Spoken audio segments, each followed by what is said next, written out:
sakop sa ginibong drug bypass operation. Triple o apat na doble ang bihikulo na gruso sa siyudad kang Naga. Mas complain ng police station kang Naga City Police Office. Newsbreak.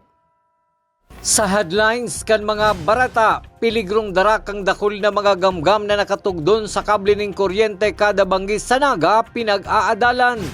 Pay parking ordinance sa Naga padagos pinag-uurulayan sa komitiba sa sangguniang panlunsod. Drug den sa probinsya kang Sorsogon, sinakyada kang Pilea, tulong high value individual, arestado. One-time big-time operation kang Naga City Police Office, amay pinaglatag sa syudad. Diyos marhay na hapon. Ako si Mark Mendoza. Asin ako si Antoinette Eduardo. Kami ang sa indong tagapagatud Bareta. Matapos ang ginibong one-time, big-time operation kang Naga City Police Office sa boundary kan Barangay Bagong Bayan Sur, asin Barangay San Felipe, Siyudad ning Naga. Tulos nagtiripon ang mga miyembros kang Naga City Police Office, Public Safety Office, asin iba pang naging katuwang sa nasabing operation sa Plaza Quezon para sa instructions na pinagtao nin Police Lieutenant Colonel Honesto Garon, Deputy City Director for Administration. Nakaguno man nin manlain-lain na reaksyon ang amay na one-time, big-time operation kan PNP sa siyudad ning Naga, urog na si mga nagahatod nin estudyante asin malaog sa trabaho. Mientras tanto, nakakuanin kasurog si Police Colonel Erwin Rebellion sa plano kaning pagbuhay giraray kang jaywalking ordinance kang lokal na gobyerno kan siyudad ning Naga. Si City Councilor Omar Buenape ang pabor sa lakdang na ini kang Naga City Police Office na pagpabalyo sa mga pedestrian sa designadong pedestrian lane. Kasabay kini ang pangapodan sa mga motorista na maging disiplinado sa tinampo. Magayon po na i-implementar ito yan. And with this, baka makuha kang mas maurog na kooperasyon ko sa tuyang mga kaiman mo. Na iyan si nagdadara talaga kan mas magayon na flow kang traffic, mas progressive yung lugar, and mas safe para sa gabos. Padagos sa mga Bareta. Para makasiguro ang Barangay Council kan dinaga na matatawan sindanin proteksyon sa posibleng helang na darakan mga gamgam na nagtutugdon sa mga kable nin kuryente sa parte kan Panganiban Drive as in Peña Francia Avenue, hinagad ka na sabing barangay na matabangan sinda kan lokal na gobyerno kanaga. Ang detalye sa report ni Melvin Machado. Kasabay kang pagsulnop kang saldang, nag-iirinutan ang mga gamgam na ini sa pagtugdon sa mga kable ng kuryente, transformer, asin ang iba sa mga haraning edipisyo sa kanto kang Peña Francia Avenue, asin Panganiban Drive, hasta sa parte kang Barangay Dinaga, Siyudad ni Naga. Asin pagkaaga, inina ang mahiling sa tungod kung sain ang mga gamgam nagtugdon ang saindang mga ipot. Huli kan paghandal na may daraining malain na epekto sa salud. Nagpasar nin resolusyon ang Barangay Council kan Dinaga sa pamamayo ni punong Barangay Cristina Intia para hagadon ang tabang kang lokal na gobyerno kang Naga na mapag-adalan ang piligrom pwedeng darahon kaini sa saindang mga residentes. Kaya kami nag-come up for health reason. Kasi si nakagawad Tularami and si nakagawad para from the Committee on Health. Medyo alarma din kung ano ba ang epekto kang mga birds drop sa health kang tao. And siyempre po dahil ipot yan, pero may ngubang bacteria yung dara. So diyan po kami nag-come up para maraman kung ano po talaga yung epekto sa health kang tao. Ang resolusyon kang Barangay Dinaga na nakaabot sa sangguniang panglungsod asin ipinasa sa City Environment and Natural Resources Office. Kabali sa naging aksyon ni Mr. Alex San Jose, OIC Chief Watershed Management Division, iyon na maghagad manintabang sa DNR para madeterminaran kung anong klaseng gamgam ini na nagtutugdon sa nasabing lugar. Ang inot po dyan, maagad kitang assistance hali sa DNR or sa mga opisinang may specialization sa pag-identify ng species ng bird para maaraman ang characteristics nila, ang habitat, para makagibig kitang mas tama or appropriate na intervention talaga.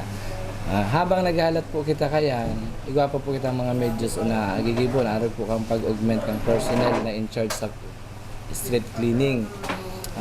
para po madagdagan si mga empleyado na naglilinig duman para mas effective na mahali si mga ikot na ito. Pang tulo, igwamang po katang gigibo na ma-request kita sa City Health Office ni decontamination team na ma-spray duman sa area ito. Araw itong COVID, para in case man talaga na igwang daladara yan ng mga mikrobyo or bacteria or virus, mahali dahil na pagpuunan ng hilang. Sangunya, naghihiro ng subot ang Environment and Natural Resources Office para makipag-coordinar sa City Health Office as in Solid Waste Management Office para milinigan ang lugar kung sa inyaon ang mga gamgam na ini. Para sa One Media TV 48 Naga, Melvin Machado, Newsbreak.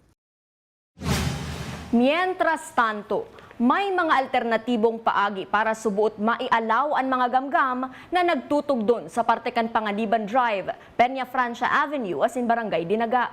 Dai subuot pwedeng kulugan ang mga gamgam para sa namapahali sa nasabing lugar. Uyaan sa kuyang report. Kapag tugdon kan kadakul-dakol na gamgam pagkakabanggi sa Partekan Panganiban Drive, Peña Francia Avenue as in Barangay Dinaga, Syudad ni Naga. May advantage as in disadvantage subot ining dara. Kung sa upper barangay lang ini nagtutugdon, syertong dakulang atraksyon subot ini sa turismo. Alagad higot ang pagpapagirumdom ni OIC Chief Watershed Management Division Alex San Jose sa publiko na dai pagkulugan ang mga gamgam asin iwasan na lang ang pag-agi sa lugar o kaya magpayong. Sabi ko nga, kita nakakaintindi, kita na po ang mag-adjust. Kung aramtang alas 6 na roasting time na yan, ito na madara po sinda. Kung maagi ka sa area na yan, dawa abanggi, magpayong ka na po. Or mag-iwas sa lugar na yan, dahil na mag-agi dyan. And never tapong i-harm or mag-ibong paagi para makulugan yung mga gamgam na inita. Yan po, in violation yan sa RA 9147 or Wildlife Conservation Act. May naisip naman si Mr. Alex San Jose na pwedeng gibuhon para maialaw ang mga gamgama pasiring sa bakong matawong lugar. Ang pig-suggest mi po kayo, itong mga natural lang na paagi, like for example, si mga bagay na habo nindang napaparong na kang vinegar, abo ninda kaya, mga gamgam, abo ninda kang mga oils or extract kali sa citronella, sa citrus, mga yan, abo ninda kaya. So pwede ta po yan itry, magibo kitang spray ta sa lugar, baka sakali maging effective, maghali sinda.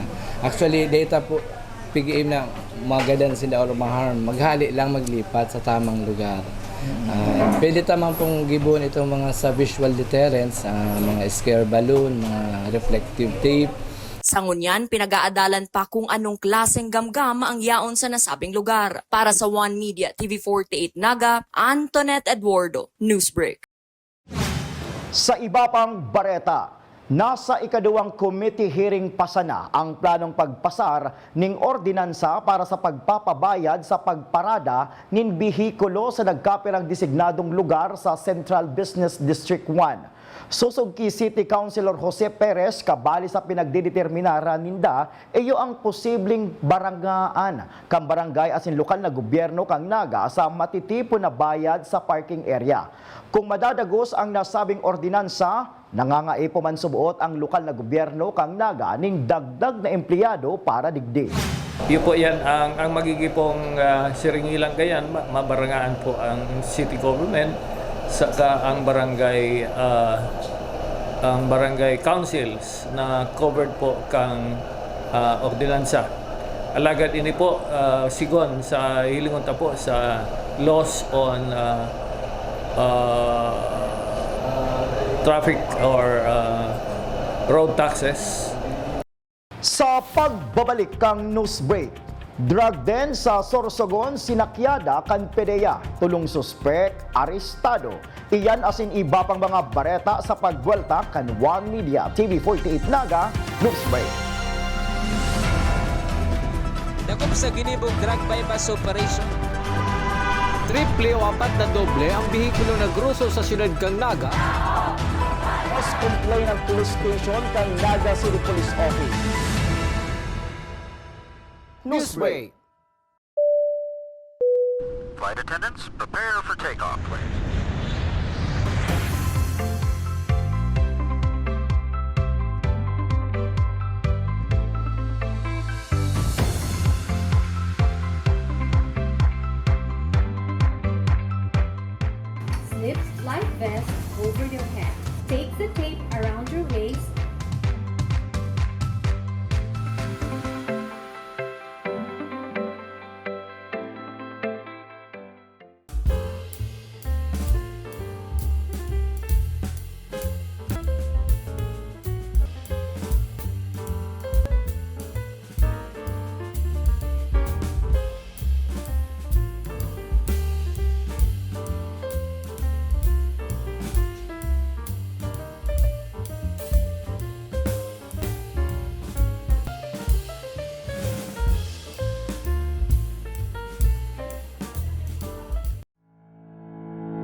Converge is a world-class ICT company with the most resilient and superior fiber optic service in the Philippines that continues to delight millions of its users in the consumer space while serving a growing number of business clients in the SME, enterprise, and wholesale segment. Converge Business. Strength. Resiliency. Results.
It's the semi-finals of Bukal Volleyball Season 5. Who is built to win? Men's Volleyball, the UNC Greyhounds, BU Wolves, CBSUA Buffaloes, and NCF Tigers. Women's Volleyball, the UNC Greyhounds, BU Wolves, the USI Falcons, and NCF Tigers. Catch all the action sa Bukal Volleyball Season 5 Semifinals powered by Converge. Dito lang sa una at nag-iisang sports channel sa Bicolandia, Oragon Sports TV, Liga ng mga Kampiyon.